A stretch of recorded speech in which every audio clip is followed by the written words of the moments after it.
Hello বন্ধুরা, আজকের যে মকটা দিয়েছি ভুলবশত না, সেটার জিএস যে সেকশনটা ছিল সেটা কিন্তু মানে আনঅ্যাটেম্পটেড রয়ে গেছে। তো যার জন্য ওভারঅল পারফরমেন্স কিন্তু এক্সপেক্টেড হয়নি। তো ঠিক আছে, ম্যাথ সেকশনটা খুবই ভালো ছিল। 25টাতে 23টা অ্যাটেম্প্ট করেছিলাম, তো 23টাই ঠিক হয়েছে। তো দেখো তার মধ্যে আর একটা কথা, আজকে টেস্টটা কিন্তু দিয়েছিলাম টেস্ট র্যাঙ্কিং বাই গগন প্রতাপ স্যারের যেটা অ্যাপ্লিকেশন রয়েছে সেখান থেকে। ঠিক আছে, তো দেখো 5টা প্রশ্ন।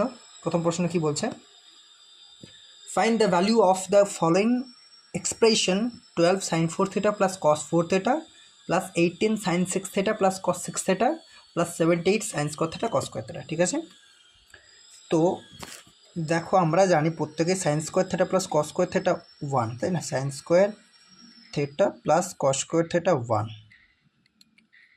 তাহলে আমি যত দূর পারবো, যতটা পারবো আমি এই ফর্মেটে নিয়ে আসার চেষ্টা করব। ঠিক আছে, তো প্রথমটা কী করলাম, 12। দেখো sine 4 theta plus cos 4 theta কী হয়, সাইন স্কোয়ার থেটা তার whole square plus cos 4 theta whole square, এভাবে লেখা লেখা যায়, তাই না? তার মানে আমরা এটি করতে পারি, এ যে স্কোয়ার প্লাস বি স্কোয়ার কীভাবে লিখতে পারি, এ প্লাস বি তার whole square minus 2ab, 2 sine square theta cos square theta. এই কিন্তু 12টা পুরোটার সাথে গুণ আছে। ঠিক আছে, এটা হয়ে গেল প্লাস 18। এবারে প্লাস 18 এটাকেও যদি এই sine to the power 6 theta plus cos to the power 6 theta বলতে কি, সাইন স্কোয়ার তার whole cube plus cos square তার হোল কিউ, মানে A cube plus B cube ফর্মেটে চলে আসছে। আর A cube plus B cube ফর্মেটটা কি, মানে ফর্মুলাটা কি হয় না, এ প্লাস বি ইন্টু অর্থাৎ sine square theta plus cos square theta, এটাই বি হয়ে গেল এ প্লাস বি ইন্টু কী হয় না এ স্কোয়ার অর্থাৎ sine 4 theta plus B square cos 4 theta minus A B sine square theta cos square theta. এটা হয়ে গেল, এটা প্লাস এইটা প্লাসে চলে যাবে 78 sine square theta cos square theta. এটা পুরোটা এক্সপ্রেশনটা পুরোটাই এভাবেই যদি আমরা এক্সপান্ড করি এভাবে পাবো। ঠিক আছে, এরপর দেখো কি হচ্ছে, এটা 12 sign square theta plus cos square theta 1 হয়, 1 স্কোয়ার 1ই হয়, তাহলে 12টা অ্যাজ ইট ইজ রয়ে গেল, এটা 1 হয়ে গেল, minus 2 sine square theta cos square theta, 2 sine square theta cos square theta, এটা অ্যাজ ইট ইজ থাকলো, প্লাস 18। এটা sign square theta cos square theta 1 হয়। ঠিক আছে, এটা 1 সাথে কিন্তু গুণ আছে এটা। ঠিক আছে, তাহলে এটা অ্যাকচুয়ালি 1টা 1ই থেকে গেলো। এবারে সাইন 4 থেটা কস 4 থেটাকে আমরা আরও কীভাবে লিখতে পারি, এই ফর্মেটে লিখতে পারি, এই যে এটা লিখেছি, এই যে সাইন স্কোয়ার থেটা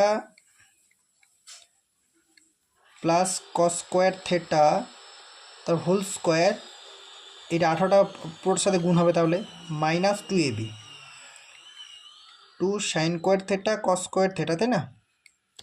18টা এই আর যে 18টা পুরোটার সাথে গুণ আছে। ঠিক আছে, এই এরপর এরপর এটার সাথে গুণ হলো। ঠিক আছে, সাইন করতে কস করতে গুণ হলো, এটার জন্য এটা লিখলাম আমরা 2 সাইন করতে কস করতে, তারপর আবার সাইন করতে কস করতে। ঠিক আছে, মাইনাস সাইন করতে কস করতে। ঠিক আছে, এটা হয়ে গেল। এরপর দেখো, এরপর কি বলেছে, 12 1 minus 2 sine square theta cos square theta plus 18, এটাকে সাইন করতে প্লাস কস স্কোয়ার থেটা তার হোল স্কোয়ার, মানে এক থাকলো। ঠিক আছে, 1 মাইনাস এটা minus 2 sine square theta minus sine square theta মানে হচ্ছে minus 3 sign square theta, sign square theta cos square theta. ঠিক আছে, আর বন্ধু আর একটু ভুল হয়েছে, এই যে 78 সাইন স্কোয়ার থেটাটা আমরা এখানে লেখা হয়নি, তো এটা কিন্তু বাইরে আছে, এটা ব্যাকেটে এটা গুণ হয়ে গেল, এটা কিন্তু তারপরে আছে, অর্থাৎ এটা কিন্তু ব্যাকেটের মধ্যে নেই, এটা পরে আছে। পরে বলতে ব্যাকেটের বাইরে আছে, তো ব্যাকেটের বাইরে আছে, আমি এখানে লিখে দিচ্ছি, তোমরা প্লিজ বুঝে নিও, plus 78 sine square theta cos square theta. ঠিক আছে, ঠিক আছে, এখানেও থাকবে, এরপর থাকবে 12, এটা একটা এক্সপ্রেশন পুরোটাই, এরপর শেষে থাকবে plus 78 sine square theta cos square theta. ঠিক আছে, এরপর দেখো ঠিক আছে, এরপর কি বলেছে, এরপর এই যে ক্যালকুলেশন যদি করি, 12 minus 24 sign square theta cos square theta, এটা হয়ে গেল, এটা প্লাস 18, এটা minus 24, sorry 54 sign square theta cos square theta plus 78 sine square theta cos square, ঠিক আছে, sign square theta cos square theta. এরপর দেখো, দেখো 24 সাইন স্কোয়ার থেটা আর 54 সাইন স্কোয়ার থেটা কি মাইনাসে 78 সাইন স্কোয়ার থেটা, অর্থাৎ এটা 12 minus 78 sine square theta cos square theta plus 18 plus 78 sine square theta cos square theta, ঠিক আছে। তারপর কী হয়, এটা 78 ক্যান্সেল আউট হয়ে যায়, 12 প্লাস 18 রয়ে যায়, এটা ইকুয়ালস টু 30। এটা আমাদের রিকোয়ার্ড আনসার। যদি তোমাদের বুঝতে অসুবিধা হচ্ছে প্লিজ ভিডিওটা পজ করে রিওয়াইন্ড করে ভিডিওটি এনজয় করো, ঠিক আছে। পরের প্রশ্ন, এরপর কি বলছে দেখো, কি বলছে না, A B and C runs at speed 5 metre per second, 33 metre per second and 8 metre per second. আমরা প্রথমত জানি স্পিড সমান ডিস্টেন্স বাই টাইম, অর্থাৎ যে বেগ যদি বলি আমরা, সেটা হচ্ছে দূরত্ব বাই সময়। তো এটা যদি সময়টা কনস্ট্যান্ট থাকে, কারণ কি বলেছে, they start the race at the same time from the same point after some time, it is found that the distance between A সির মধ্যে ডিস্টেন্স হয়, যে আমাকে এ আর বি এর মধ্যে ডিস্টেন্সটা বের করতে হবে। যদি টাইমটা কনস্ট্যান্ট থাকে, সময়টা, তাহলে কিন্তু স্পিড আর দ্রুত রেশিওটা অনন্যক হয়ে যায়। যখন T constant, T equals to constant, যখন টি কনস্ট্যান্ট তখন এটা হবে, যখন টি কনস্ট্যান্ট তখন কিন্তু as varies is directly proportional D, অর্থাৎ মানে দ্রুতিটা বা বেগটা অ্যাকচুয়ালি আমাদের দূরত্বের সাথে সমানুপাতে সম্পর্কিত হয়, ঠিক আছে। তার মানে যদি A is to B is to C, এদের যদি স্পিডের রেশিও হয়, যদি আমাদের 5 ইজ টু 3 ইজ টু যদি 8 হয়, তার মানে এদের কিন্তু এটা হচ্ছে স্পিডের রেশিও, এটা স্পিডের রেশিও বলা হয়েছে, কারণ এখানে বলা হয়েছে। তাহলে কিন্তু এদের যে আমাদের ডিস্টেন্সের রেশিওটাও কী হয়ে যায়, ডিস্টেন্সের রেশিওটাও কিন্তু সেম হয়ে যায়, কারণ ডিরেক্টলি প্রপোর্শনাল, যখন টাইমটা কনস্ট্যান্ট আর সেম সময় যাচ্ছে, ঠিক আছে, তাই না। মানে অ্যাকচুয়ালি যখন সেম সময় শুরু করছে, তার টাইমটা তো প্রত্যেকের জন্য কনস্ট্যান্ট। অ্যাকচুয়ালি যদি 6 ঘন্টা দিয়ে আমি একেও 6 ঘন্টা দেবো, বিকেও 6 ঘন্টা দেবো, সিকেও 6 ঘন্টা দেবো, তাহলে আগে পিছে হয় কেন না, স্পিডের ডিফারেন্স থাকে বলে আগে পিছে হয়, এটা বোঝা গেল। তাহলে ডিস্টেন্সটা কিন্তু এটা এ রেশিও বি রেশিও সির কী হবে না 5:3:8, এটা হবে, ঠিক আছে। এরপর দেখো কি বলেছে, এরপর বলেছে এ অ্যান্ড সি 6 মিটার, মানে এ আর সির মধ্যে ডিফারেন্সটা 6 মিটার। তাহলে এ আর সির মধ্যে ডিফারেন্সটা কত, অ্যাকচুয়ালি 3 রেশিও বা 3 ইউনিট যাই বলো না কেন, সেটার ভ্যালু কিন্তু 6 মিটার বলা হয়েছে, 6 মিটার। তাহলে এক রেশিওর ভ্যালু কত হয়ে যাবে, 2 মিটার, ঠিক আছে, হয়ে গেল। এরপর কি বলেছে, আমাকে বের করতে হবে A and B, distance between A and B. তাহলে এ এর যদি 5 রেশিও হয় আর বি এর যদি 3 রেশিও হয়, তাহলে এদের মধ্যে ডিফারেন্সটা কত, 2 রেশিও। তাহলে এই 2 রেশিওর পার্থক্যটা কত হয়ে যাবে, এই 2 রেশিওর পার্থক্যটা কত হয়ে যাবে, সেটা আমাদের আনসার। তাহলে এই 2 রেশিওর পার্থক্য, এক রেশিও যদি 2 মিটার হয়, তাহলে 2 রেশিওর ভ্যালু কত হয়ে যাবে, 4 মিটার। এটা আমাদের রিকোয়ার্ড আনসার, কারণ এটাই চাইছে, কি বলেছে, এটার মধ্যে distance between A and B, তাহলে এ আর বি, এ 5 রেশিও যায়, বি 3 রেশিও যায়, তাহলে ডিফারেন্সটা 2 রেশিও, অবভিয়াসলি ডিফারেন্স চেয়েছে, ঠিক আছে, মানে ওদের মধ্যে অ্যাকচুয়ালি ডিস্টেন্স আছে, মানে ডিফারেন্সটাই চাইছে, তাই না। তাহলে অ্যাকচুয়ালি আমাদের 4 metre. Next question, if one of the interior angles of a regular polygon is 15/16 times of one of the interior angles of a regular decagon, then find the number of diagonals of the polygon. এখানে কিন্তু খুব একটা important একটা term রয়েছে, decagon. যদি অনেকেই এই ডেকাগনের সম্বন্ধে না জানে, তাহলে কিন্তু অঙ্কটা হবে না। ডেকাগন অ্যাকচুয়ালি 10টা বাহু বিশিষ্ট কোনো আমাদের চিত্র, ঠিক আছে, 10টা বাহু ডেকাগন। ঠিক আছে। আমরা জানি, আমাদের জানি যেটা হেক্সাগন 6টা, সেপ্টাগন 7টা, অক্টাগন 8টা, ঠিক আছে, ননাগন 9টা, অবভিয়াসলি ডেকাগন কিন্তু 10টা, ঠিক আছে। তো তাহলে এই যে মানে তার মানে কি বলেছে, এই যে ডেকাগন অর্থাৎ 10টা বাহু বিশিষ্ট কোনো চিত্র, তার যদি আমাদের ইন্টার অ্যাঙ্গেল 16 হয় তাহলে কিন্তু সেই পলিগনটার ইন্টার অ্যাঙ্গেল 15 হবে, ঠিক আছে। তাহলে আমার প্রথম কথা, ইন্টার অ্যাঙ্গেল কি আমরা জানি, প্রথমত ইন্টার অ্যাঙ্গেল বের করতে হলে বহিঃকোণ বের করতে হবে। আবার বহিঃকোণ জানি আমরা 360 বাই বাহু, তাহলে আমরা জানি 360 বাই যদি আমাদের সাইড লিখি বা সাইড ইকুয়ালস টু কী হয়, এক্সটেরিয়র অ্যাঙ্গেল হয়। ই আমরা ডিনোট করলাম, ই ফর এক্সট্রা আর এ ফর অ্যাঙ্গেল। তাহলে 360 বাই সাইড, তাহলে 360 বাই সাইড বলতে 10 ডেকাগন, তাহলে হলো ই এ এক্সটেরিয়র অ্যাঙ্গেল, তাহলে 36। তার মানে এক্সটেরিয়র অ্যাঙ্গেল যদি 36 হয়, আর আমরা জানি exterior angle plus interior angle equals two 180, তাহলে যদি এক্সটেরিয়র অ্যাঙ্গেলটা 36 হয়, তাহলে ইন্টেরিয়র অ্যাঙ্গেলটা কত হবে না, interior angle I for interior A for angle, এটা কত হয়ে যাবে না 180 মাইনাস 36, ভুল বলছি, 144, এত হয়ে গেল ইন্টেরিয়র অ্যাঙ্গেল, ঠিক আছে। এরপর দেখো এটা কিন্তু ডেকাগনটার ইন্টার অ্যাঙ্গেল পেয়েছি, আর ডেকাগনটার ইন্টেরিয়র অ্যাঙ্গেলটার রেশিও দেওয়া হয়েছে 16 রেশিও, তাহলে কি 16 রেশিওর ভ্যালুটাই এটা বলতে পারি না 144 ডিগ্রি, তাহলে কি 1 রেশিওর ভ্যালু আমরা বলতে পারি না 9 ডিগ্রি হয়ে গেল। এরপর দেখো সেই রেশিওতে বলেছে পলিগনটার আমাদের ইন্টেরিয়র অ্যাঙ্গেলটা 15 রেশিও, মানে 15 রেশিও, তাহলে এই 15 ডিগ্রি তো নয়, 15 রেশিও অ্যাকচুয়ালি, এগুলো ডিগ্রি নয়, এটা অ্যাকচুয়ালি রেশিও, যেহেতু তাহলে ডিগ্রি দেবো না, এটা অ্যাকচুয়ালি ডিগ্রি নয়, এটা এটা এটা রেশিও, তাহলে 15 রেশিওর ভ্যালু কত, 15 রেশিওর ভ্যালু কত হবে না 15 ইন্টু 9 ইকুয়ালস টু 135 ডিগ্রি হয়ে গেল, 9 ডিগ্রি ছিল, ঠিক আছে। তো আমরা 135 ডিগ্রি কী হয়ে গেল না পলিগনটার ইন্টেরিয়র অ্যাঙ্গেল হয়ে গেল, তাহলে প্রথমত আমাদের এক্সটেরিয়র অ্যাঙ্গেল বের করি, ঠিক আছে। পলিগনটার এক্সটেরিয়র অ্যাঙ্গেল বের করতে হবে, যদি পলিগনটার ইন্টেরিয়র অ্যাঙ্গেল 135 হয়, তাহলে এক্সটেরিয়র অ্যাঙ্গেল কত হয়ে যাবে, এক্সটেরিয়র অ্যাঙ্গেল কত হয়ে যাবে, এক্সটেরিয়র অ্যাঙ্গেল হয়ে যাবে 180 180 মাইনাস 135 ইকুয়ালস টু 45 ডিগ্রি, ঠিক আছে। তাহলে 45 ডিগ্রি হয়ে গেল, এটা এক্সটেরিয়র অ্যাঙ্গেল হয়ে গেল কিন্তু।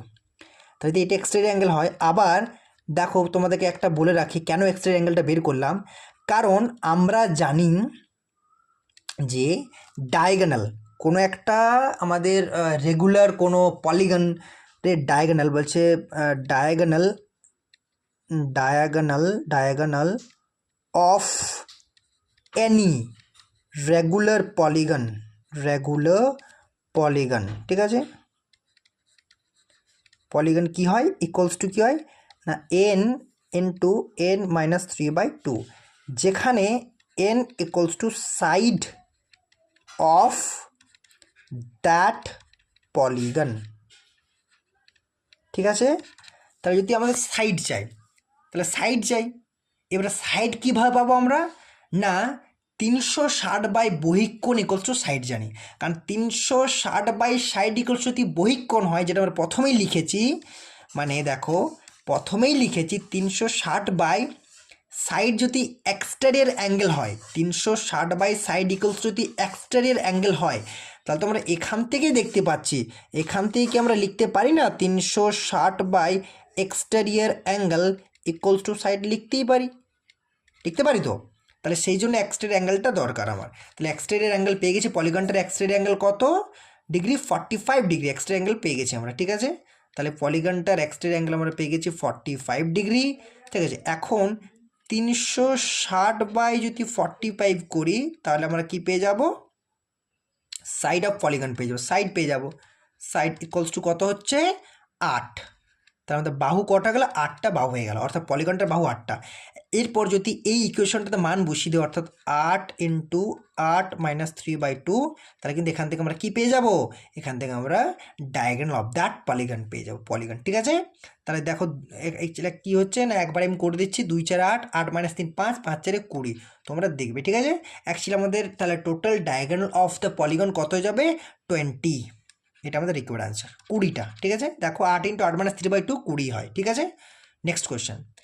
ABCD is a cyclic quadrilateral and BC is the diameter of the related circle on which A and D also lie. কিছু না, অ্যাকচুয়ালি যদি আমাদের একটা সার্কেল আমি ড্র করি, তাহলে দেখো এটা হচ্ছে আমার দ্বারা আঁকা একটা সার্কেল, ভুলচুক মাপ। ঠিক আছে, তো দেখো এটা হচ্ছে আমাদের সেন্টারকে অবভিয়াসলি সবসময় তো ও দ্বারা ডিনোট করা, এখানে যদি দেওয়া নেই তাও আমি ওই দিলাম। ঠিক আছে, এরপর দেখো কি বলেছে, ABCD একটা সাইক্লিক কোয়াড্রিল্যাটারাল যার বিসি বাহুটা কিন্তু ডায়ামিটার। অ্যাকচুয়ালি বিসি বাহুটা প্রথমে ড্র করি ডায়ামিটারটা, তাহলে বিসি বাহুটা যেহেতু ডায়ামিটার বলেছে তাহলে বিসি ডায়ামিটার করে দিলাম। এরপর আমাকে কী করতে হবে, এবিটা ড্র করতে হবে। তাহলে অ্যাকচুয়ালি যদি কোয়াড্রিল্যাটারালটা করতে চাই তাহলে এখান থেকে এটা হয়ে গেল, আবার এখান থেকে এটা, তারপর এখান থেকে মানে এটা। ঠিক আছে, তাহলে দেখো এ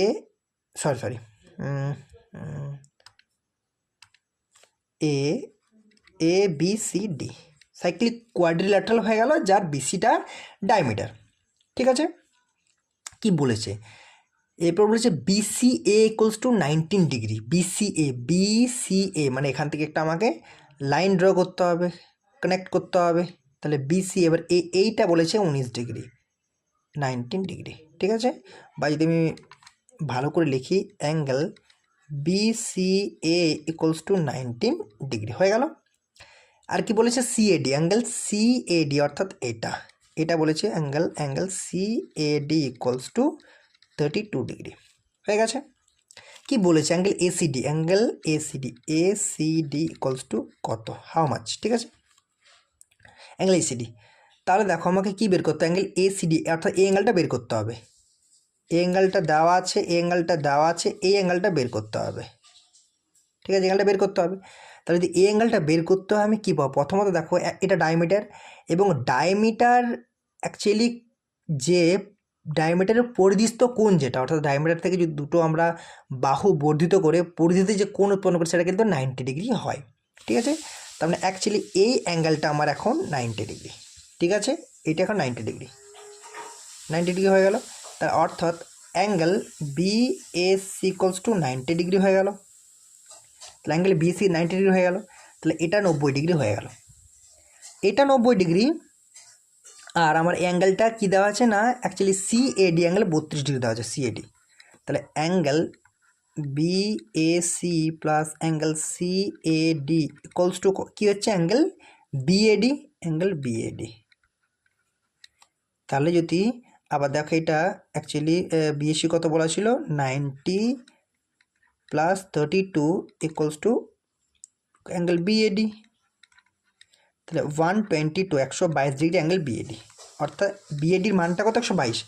আবার আমরা জানি যদি সাইক্লিক কোয়াড্রিল্যাটারাল হয় তাহলে দুটো বিপরীত কোণের যোগফল কত হয়, 180 ডিগ্রি।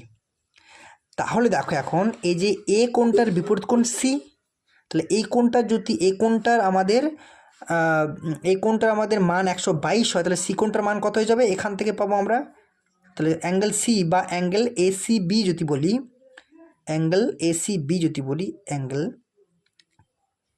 অ্যাঙ্গেল ACB সমান 180 মাইনাস 122। ঠিক আছে, তাহলে দেখো অ্যাঙ্গেল ACB কত হয়ে গেল, অ্যাকচুয়ালি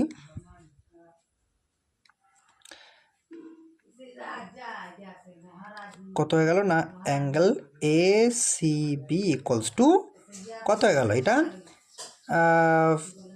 58।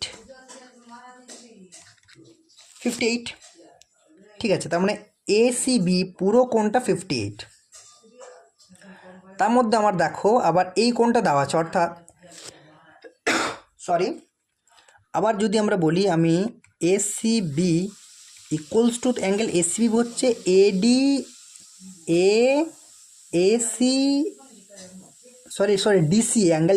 অ্যাঙ্গেল DCA, বা যদি আমি আমার ACD লিখি, ACD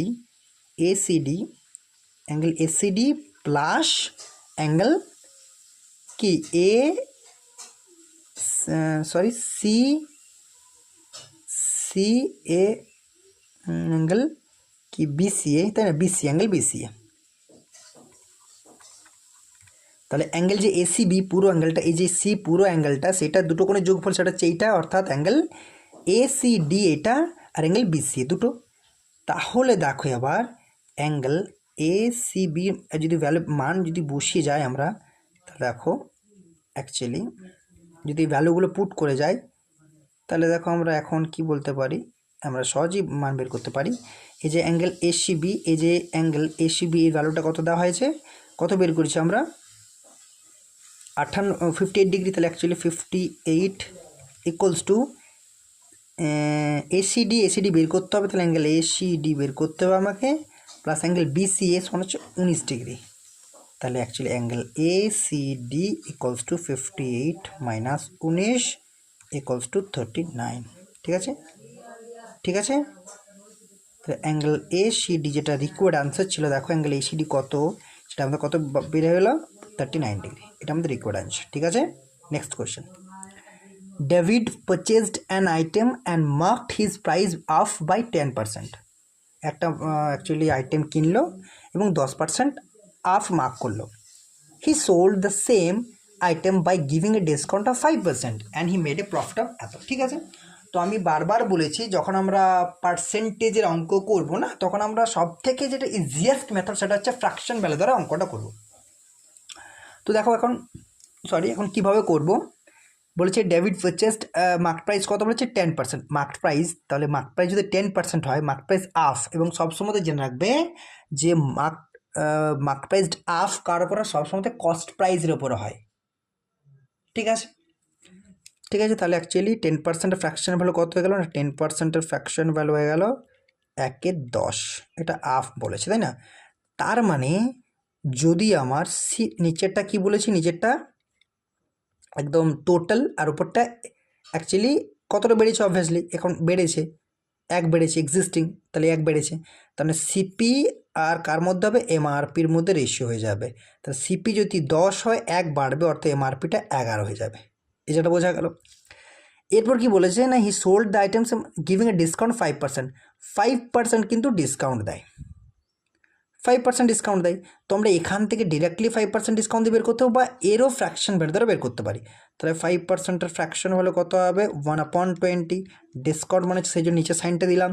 আবার ডিসকাউন্ট কার উপরে, সবসময় এমআরপির উপর হয়, এবং সেটা এসপিতে হয়, অ্যাকচুয়ালি ডিসকাউন্ট দিচ্ছে মানে বিক্রি করছি। তাহলে এমআরপি আর এসপি রেশিও হয়ে গেল।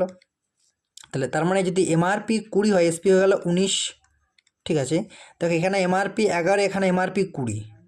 তো যদি এমআরপিটা সেম করতে চাই, এটাকে আমরা 20 দিয়ে গুণ করতে পারি, আর করবার এটাকে 11 দিয়ে গুণ করবো। তাহলে এটা যদি 20 দিয়ে গুণ করি, তাহলে সিপিটা কত হয়ে যাবে না, এটা সিপিটা কত হয়ে যাবে যদি আমরা 20 দিয়ে গুণ করি, তাহলে অ্যাকচুয়ালি সিপি ইকুয়ালস টু আমার 200 হয়ে যাচ্ছে, আর এমআরপি ইকুয়ালস টু আমার কত হয়ে যাচ্ছে 220। এখানে দেখো এমআরপিটা কত হয়ে যাচ্ছে না, এখানে এমআরপিটা আমার সেকেন্ড যে কেসটাতে এমআরপিটা হয়ে যায় 220, আর সিপিটা যদি এসপিটা কত হয়ে যাচ্ছে, যদি 11 দ্বারা গুণ করি 209, তাই না, তাই না, ঠিক আছে। তাহলে এরপর দেখো আমার এমআরপিটা ইনট্যাক্ট রয়ে গেল 220, এটাও 220, তার মানে সিপি আর এসপির রেশিওটা ডিরেক্ট পেয়ে গেলাম আমরা। ঠিক আছে, সিপি আর এসপির রেশিও ডিরেক্ট পেয়ে গেলাম। আর তারপর কি বলেছে, ডিফারেন্সটা আমাদের যে প্রফিট হচ্ছে সিপি 12.87, অর্থাৎ 200 টাকা যদি সিপি হয় আর এসপি যদি 209 টাকা হয়, তার মানে 9 ভ্যালু কিন্তু 12.87, হ্যাঁ 9 ভ্যালু 12.87। তাহলে কস্ট প্রাইসটাও চেয়েছে আমার, তার মানে অ্যাকচুয়ালি কস্ট প্রাইস কত 200 ভ্যালু কত বলেছে। ঠিক আছে, তার মানে এখান থেকে কী পেলাম আমরা, এখান থেকে পাচ্ছি আমরা অ্যাকচুয়ালি এই যে 9 ভ্যালু সিপি আর এসপি ডিফারেন্সটা 9 ভ্যালু পেয়েছিলাম 12.87। তাহলে 1 ভ্যালু এখান থেকে পেয়ে যাবো 12.87, 12.87, বাই 9, তাহলে আমার সিপির ভ্যালু যে সিপি কত, সিপি হলো 200, তাহলে 200-র ভ্যালু কত হয়ে যাবে, ইকুয়ালস টু 12.87 বাই 9, 200। ঠিক আছে, যদি ক্যালকুলেশন করি কত হয়, অ্যাকচুয়ালি এটা যদি আমরা 2 এখানে গুণ করে দিই তাহলে 1287 হয় অ্যাকচুয়ালি, তার মানে দশমিক উঠে যাবে, 0 ক্যান্সেল আউট হবে। এবারে যদি 9 দিয়ে কাটার চেষ্টা করি 9×14 126 হয়, তাই না, 9×14 126, 9×3 27, তাহলে 143 × 2 286, এত টাকা। তাহলে এখন আমাদের সিপিটা কত বার হয়ে গেল, আমাদের 286 টাকা। বা তোমরা যদি চাইতে এখান থেকেও করতে পারতে, এখান থেকে বলতে এই যে এখানটায় বলা হয়েছে না ডিরেক্টলি, এই যে বলা হয়েছিল 5% ডিসকাউন্ট দিচ্ছে, তো আমার তো এমআরপি তো আমি 11 এখানে পেয়ে গেছিলাম, ছিল 11-এর 5% কত হতো না 0.55, তাহলে 11-এর 5% 0.55, তার মানে বিক্রি কত করতো না 10.45, 10.45-এ বিক্রি করতো, হ্যাঁ কি না, 10.45 বিক্রি করতো, বিক্রমরা 10.45, তাহলে সিপি 10, বিক্রম 10.45, মানে 0.45 হলো 12.87। ঠিক আছে, আমি যদি পরের ধাপে তোমাদের বোঝানোর চেষ্টা করি, 0.45 হলো কত 12.87, দেখো আমি দেখিয়ে দিচ্ছি। তাহলে 0.45 যদি 12.87 হয়, মানে একের ভ্যালু কত হয়ে যেত না, একের ভ্যালু যেত 12, বা যদি 0.45 ভ্যালু যদি বসাই তাহলে 0.45 এই ভ্যালুটা কিন্তু 12.87, তাহলে একের ভ্যালু কত হয়েছে 12.87 বাই 0.45, আর আমাদের সিপি কত 10 ছিল, তাহলে সেক্ষেত্রে সিপি 10-এর ভ্যালু কত হয়ে যেত না 12.87 বাই 0.45 ইন্টু 10, তাহলে এই যে দশমিক ক্যান্সেল আউট হতো, যদি 45 দ্বারা গুণ করতাম আমরা, বা অ্যাকচুয়ালি আমরা দেখো যদি আমরা 9 দ্বারা গুণ করি তাহলে কত হয়ে যেত